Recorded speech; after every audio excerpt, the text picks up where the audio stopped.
keep this thing going. Next comedian coming to the stage, very funny. He had seen me perform a few times, I think in the past. He jumped in this class, and I am just so impressed with how far he's come. I know you're going to love him. Give it up for the very talented Mr. Patrick McLaughlin. Hey, all right, improv, how are you? God, you look beautiful. I can't see. All right. I don't follow sports. No, it's true. So sometimes I have a bit of a problem feeling masculine in social situations around guys and things like that. So I go to this Christmas party about a week ago, because this bit's brand new. And so I'm standing there, I'm talking to this good old boy, and he's all dressed up with his denim shirt tucked into his jeans, silver belt buckle, camouflage parka. Or, a redneck tuxedo.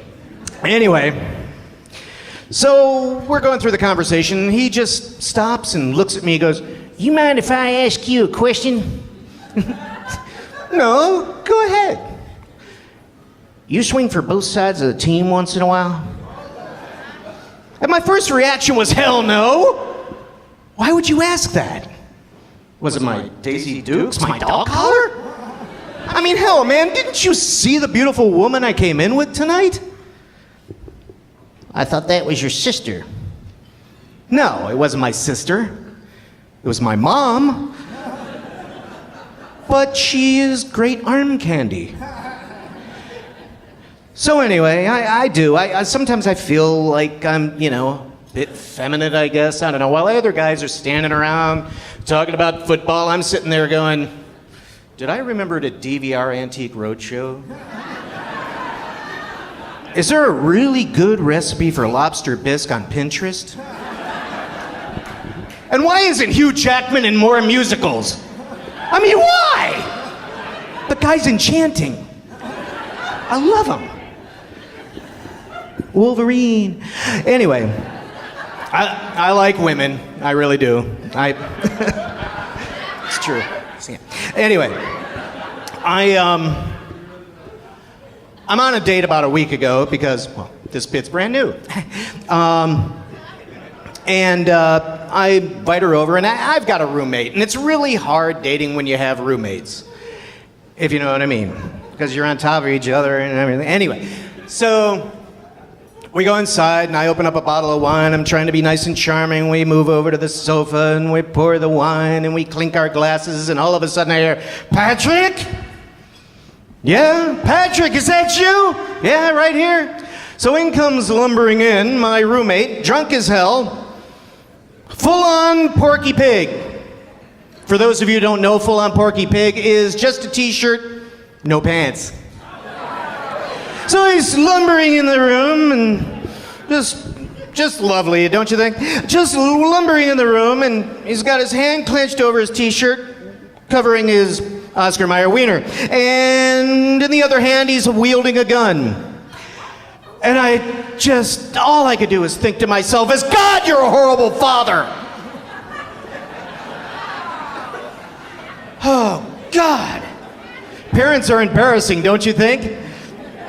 Well, parents are embarrassing. Having parents is hard. Having children is hard too. I've got a beautiful, beautiful daughter. Any of you have children? The men? Men have children? Do you have little girls? You have a little girl? All the men? Oh, you're in for a treat.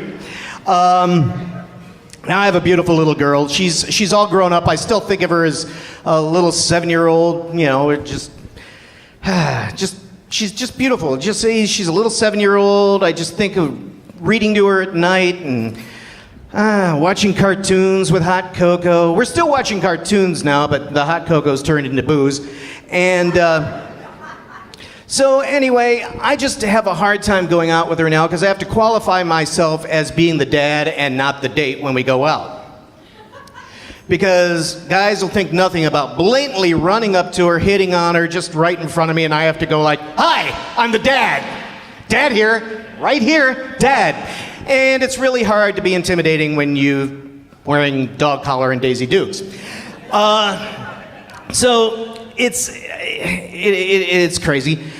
And so I stop into a bar one night, and she is there. I don't know it. I'm sitting at the bar, and all of a sudden I feel hands grabbing my face, right around my eyes. And I turn around, it's my daughter. She gives me a big hug, and all I feel is bare back.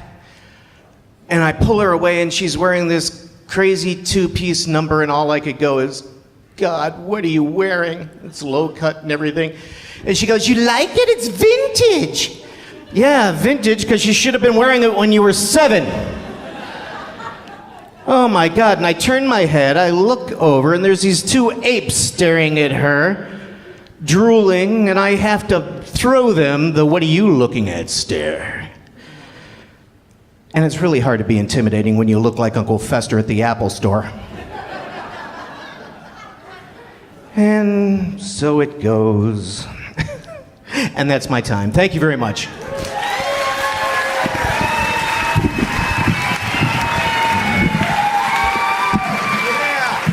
Give it up for Patrick McLaughlin.